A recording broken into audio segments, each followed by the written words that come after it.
keeping the bow stable. He let the iron-tipped arrow fly. It split the air like a black laser beam and pierced the Nyana's gullet. The monster lurched to the ground, bile-coloured blood pumping from the wound, momentum tumbling it forward. The others screamed their fury and charged him, but Delian was already gone, racing for the other side of the avenue and the tangle of creepers skirting the skyscraper. Dappled darkness closed around him, and the rough leaves clung to his bulky, bulletproof vest, slowing his flight. His boots crunched the fronds beneath his feet as he headed for cover behind the skyscraper's entrance portico. Behind him, the Nyana were calling to one another, their stark twig drum rattle reverberating across the plaza. He reached the portico and crouched down. His breathing was heavy in his ears, heart pounding as he waited, but nothing attacked him. He eased his metal helmet up a fraction and snuck a quick glance around the wall. 2 of the Nyana were stalking along his side of the plaza, with 3 more scouring the buildings beyond the central fountain pond. Delian gripped his assault rifle tightly and slowly moved clear of the portico, dependent on just a few wispy vines to shield him from the aliens. He brought the muzzle up and opened fire in a blaze of flame and thunderous noise. Recoil hammered into his shoulder, but he kept his aim steady and watched the slugs tear a line through the first Nyana's flesh. The one behind it hesitated, as if cowed by the violence. Then it pulled what looked like a bazooka out of its harness. "Fucking saints!" Delian yelled. He sprinted forward, firing as he went, spraying bullets in the general direction of the second Nyana. The creature fired its weapon, and the portico exploded behind him. A blast wave slammed into him, sending him sprawling. The armor suit's reactive carapace absorbed the brunt of the force, while he curled up to roll through the impact.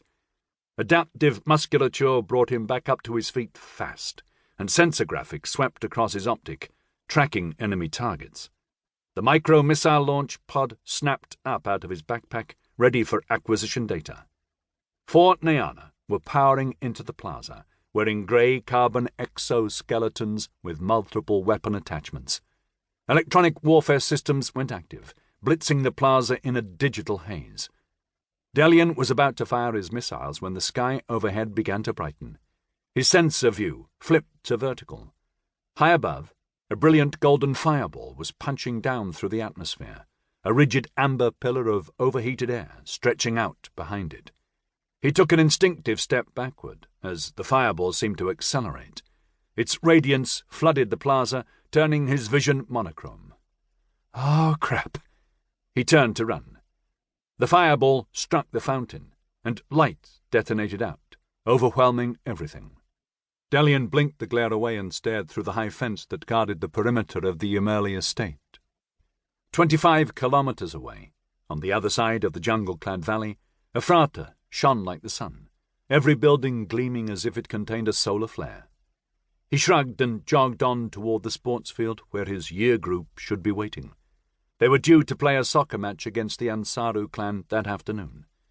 Personally, Delian couldn't wait another 8 months until they all reached their 10th birthday, when Alexandra had promised him that they could start training in the orbital arena.